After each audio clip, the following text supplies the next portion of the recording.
ఏళ్లుగా కొనసాగుతూ వస్తున్న రసాయనాల సేద్యం నేలలోని సారాన్ని కోల్పోయేలా చేసింది.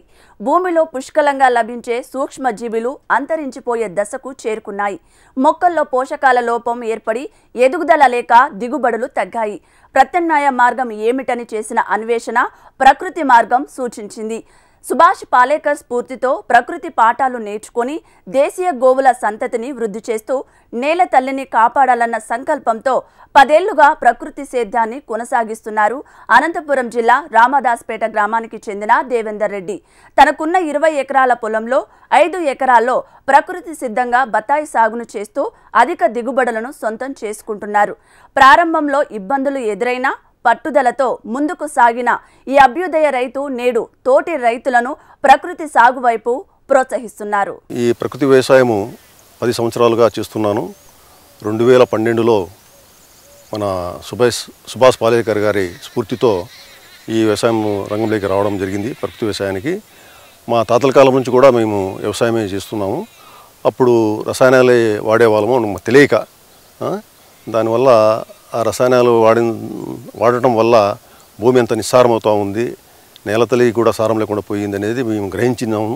తర్వాత ఈ పాలేకర్ గారి క్లాసులకు వెళ్ళడము, అక్కడ ట్రైనింగ్ తీసుకొని నేను ఈ ప్రకృతి వ్యవసాయాన్ని ఒక గోమాతతో 2012లో మొదలుపెట్టాను.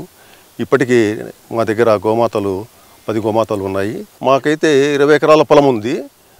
మొదటగా ఈ ప్రకృతి వ్యవసాయం నేను చీనీ తోటలోనే మొదలుపెట్టాను.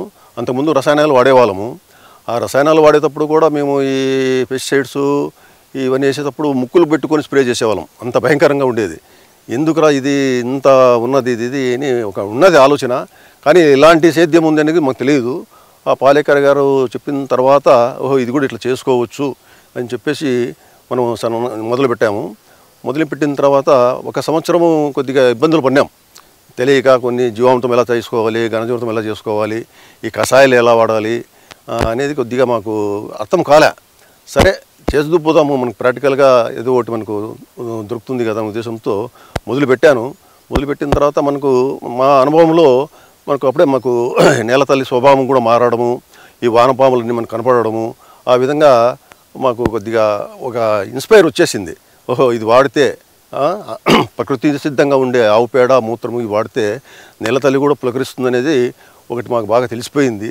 దానివల్ల ఎలాగైనా కూడా ఈ ప్రకృతి వ్యవసాయం చేసి సాటి రైతులు కూడా వ్యవసాయానికి వైపు మళ్లించాలనే ఉద్దేశంతో మేము చేస్తున్నాము. అలాగే ఒక గ్రూప్ పెట్టుకొని ప్రకృతి సాయమే వ్యవసాయం ఒక గ్రూప్ పెట్టుకున్నాము. ఆయన నాగరాజు గారు నేను నిర్వహిస్తున్నారు. మేము కూడా వెళ్ళడం జరుగుతూ ఉంది. నా దగ్గర ఎప్పుడు కూడా ఏటీఎం లాగా ఏటీజీ అంటాం, ఎనీ టైం జీవామృతం. మా దగ్గర ఎప్పుడు ఎనీ టైం జీవామృతం ఉంటుంది. ప్రతిరోజు జీవామృతం తయారు చేయడము, వదలడం, నీళ్లు పెట్టినప్పుడల్లా వదులుతూనే ఉండడం. 20 ఎకరాలకు కూడా జీవామృతం పారిస్తూనే ఉంటాము. ఒక సైడు ఘనజీవామృతము, ఒక సైడు జీవామృతము, మరి కషాయాలతో ఈ వ్యవసాయం చేసుకుంటూ వస్తున్నాము. 2004లోనే రంగాపూర్ రకం బత్తాయి మొక్కలను నర్సరీ నుంచి తెప్పించి తన పొలంలో నాటారు ఈ రైతు. ఎకరాకు 120 మొక్కలు చొప్పున 5 ఎకరాలకు 600 మొక్కలను నాటారు.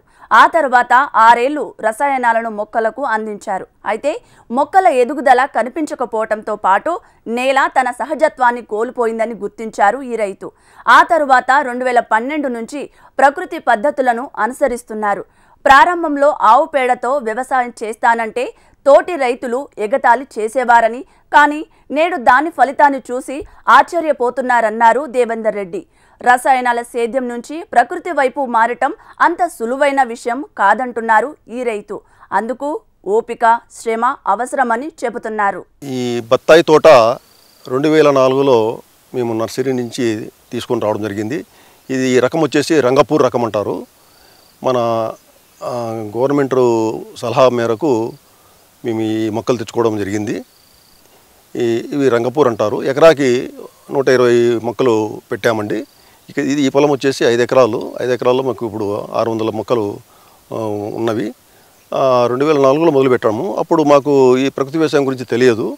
అలాగే మా నాన్నగారి నుంచి కూడా ఈ రసాయనాలు వాడుకుంటూ వచ్చాము. అయినా కూడా నేను రసాయనాలు కూడా ఎక్కువ వాడలేదు.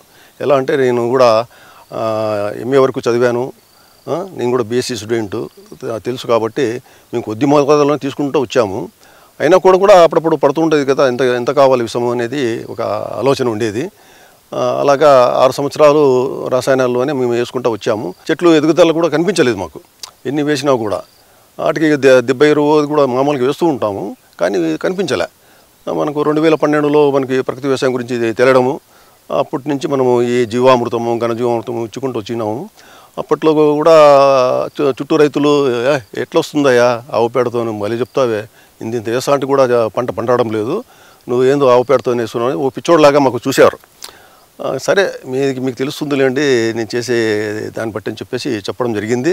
ఇప్పుడు అన్న వల్లే వచ్చి హాయ్ ఎంత బాగుంది, నీకు ఎంత ఖర్చు తగ్గుతూ ఉంది, మేము ఎన్ని కొడుతున్నాము మందులు, నీ తోటగా బాగా గ్రీనిష్గా ఉంటుంది ఇప్పుడు అని చెప్పడం జరుగుతూ ఉంది ఇప్పుడు. కాబట్టి ఇప్పుడు మన తోట వైపు అంతా మిగతా రైతులంతా చూస్తున్నారు, వచ్చి పోతున్నారు. ఇది మాకు ఒక శుభ పరిణామం కూడా అనుకుంటున్నాను. ఈ రైతులందరికీ చెప్పడం ఏమంటే, మనం ఈ ప్రకృతి వ్యవసాయంలో మనం నేల తల్లికి ఇవన్నీ ఇచ్చుకుంటూ వచ్చామంటే, మన ఆవు మూత్రం కానీ ఆవు పేడ కానీ ఇలాంటివన్నీ మనం ప్రకృతిలో లభించే, సాధారణంగా మనకు ప్రకృతి సిద్ధంగా లభించే ఇవన్నీ వాడితే మంచి దిగుబడులు కూడా వస్తున్నాయి. మాకు దిగుబడులు వాటికన్నా ఇప్పుడు మనకి 2 పంటలు తీస్తున్నాం ఇందులో. అప్పుడు ఒక పంట వచ్చేది, ఇప్పుడు 2 పంటలు వస్తున్నాయి మాకు.